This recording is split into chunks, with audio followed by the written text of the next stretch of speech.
Good morning. ఈరోజు ఈ Telugu taxi ముఖ్యమైన ఇన్ఫర్మేషన్. జ్ఞానేశ్వరి ఈ రోజుకి మిస్సింగ్ అయ్యి దాదాపు 38 రోజులు అవుతుంది. అసలు ఈ జ్ఞానేశ్వరి యొక్క మిస్సింగ్ కేసు పురోగతి ఎంతవరకు వచ్చింది, కొన్ని అనుమానాలు, అదేవిధంగా ఆ ఊర్లో జరిగిన కొన్ని సంఘటనల ఆధారంగా ఈ ముఖ్యమైన ఇన్ఫర్మేషన్ అనేది ఈ వీడియోలో మీకు చెప్పబోతున్నాను.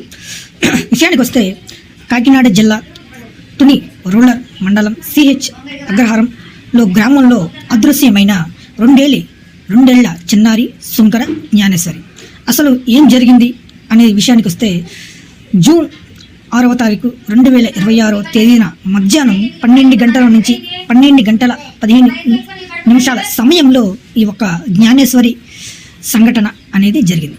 ఎక్కడ జరిగింది అంటే సిహెచ్ అగ్రహారంలోని ఒక పామాయిల్ తోటలో ఈ చిన్నారి జ్ఞానేశ్వరి తల్లిదండ్రులు గణేష్ అదేవిధంగా భవానీలు అక్కడ వ్యవసాయ కూలీలుగా తోట సంరక్షకులుగా పనిచేస్తున్నారు. ఎలా మిస్ అయింది జ్ఞానేశ్వరి అనే విషయానికి వస్తే ఆ రోజు మధ్యాహ్నం చిన్నారి తన తాతయ్య లేదా తండ్రి కోసం వెతుకుతూ ఇంట్లో నుంచి బయటకు వచ్చింది అని చిన్న సమాచారం అనేది ఉంది. ఆ సమయంలో ఆమెతో పాటు వారి యొక్క పెంపుడు కుక్క కూడా వెనకాల వెళ్ళడం అయితే జరిగింది. అప్పటి నుంచి పాప ఆచూకీ అనేదే లేకుండా పోయింది. ఇదొక మిస్సింగ్ కేసు కింద మనం పరిగణించవచ్చు. అయితే పోలీసులు కూడా శ్రమ వేగంతో పాప కోసం ఆంధ్రప్రదేశ్లోనే చరిత్రలోనే అతిపెద్ద గాలింపని ఇక్కడ మనం చెప్పవచ్చు. చిన్నారి జ్ఞానేశ్వరి కోసం దాదాపు 1000 ఎకరాల విస్తరణలో కొండలు, దట్టమైన పామాయిల్ తోటలు, అటవీ ప్రాంతాలను కూడా జల్లెడి పట్టారు సిబ్బంది.